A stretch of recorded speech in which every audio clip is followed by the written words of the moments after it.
Pernahkah kalian membaca cerita Cinderella atau cerita Malin Kundang atau cerita Kancil dan Harimau?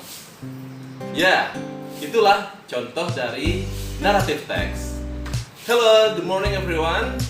Welcome back to my channel Wahyu Arif. Dan hari ini kita akan membahas tentang narrative text.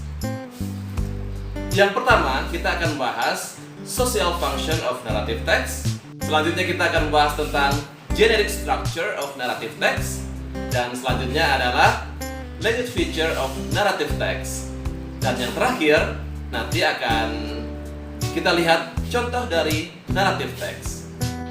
Well everyone, kita lanjutkan dengan yang pertama, yaitu social function atau fungsi sosial atau tujuan dari penulisan narrative text.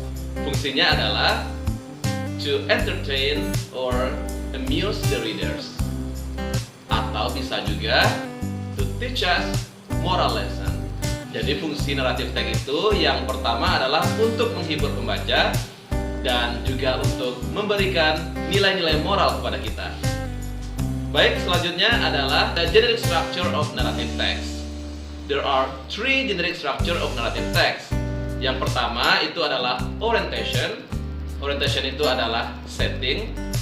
Oke, settingnya bisa tempatnya. Oke, ada waktunya dan ada juga tokoh dalam cerita. Yang kedua itu adalah complication. Complication adalah conflict or problem atau masalah yang terjadi.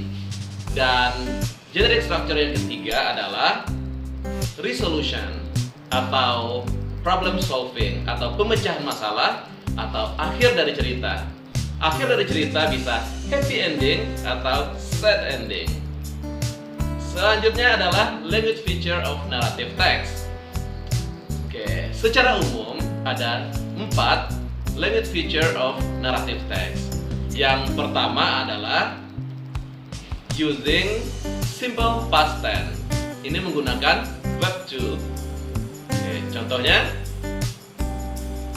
Selanjutnya adalah using specific characters.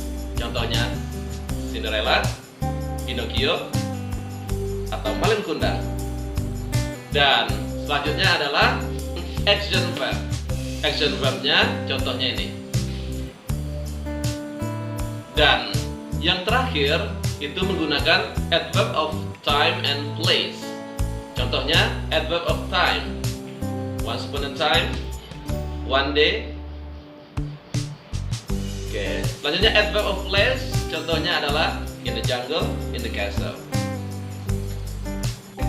Well everyone, now let's check the example of narrative text. Ini contohnya. Setelah kita membaca contoh dari narrative text, serta ada pertanyaan. Oke, so what is moral lesson the story of Rapunzel? Oke, silakan tulis di kolom komentar pesan moral yang disampaikan oleh cerita yang kita tampilkan tadi. Oh ya, hampir lupa. Sekarang kita cek apa saja ya jenis-jenis dari narrative text. Yang pertama itu adalah fairy tale. Oke, apa itu fairy tale? Ya, benar sekali. Fairy tale itu adalah dongeng, baik itu dari dalam negeri maupun dari luar negeri. Yang kedua itu adalah disebut dengan fable. Fable itu adalah cerita tentang, ya benar, cerita tentang hewan. Dan yang ketiga ada legend. Yang keempat ada folktale, horror, mystery, romance, dan lain-lain. Okay everyone, that's all for today. Thank you so much for your attention and see you next meeting and bye-bye.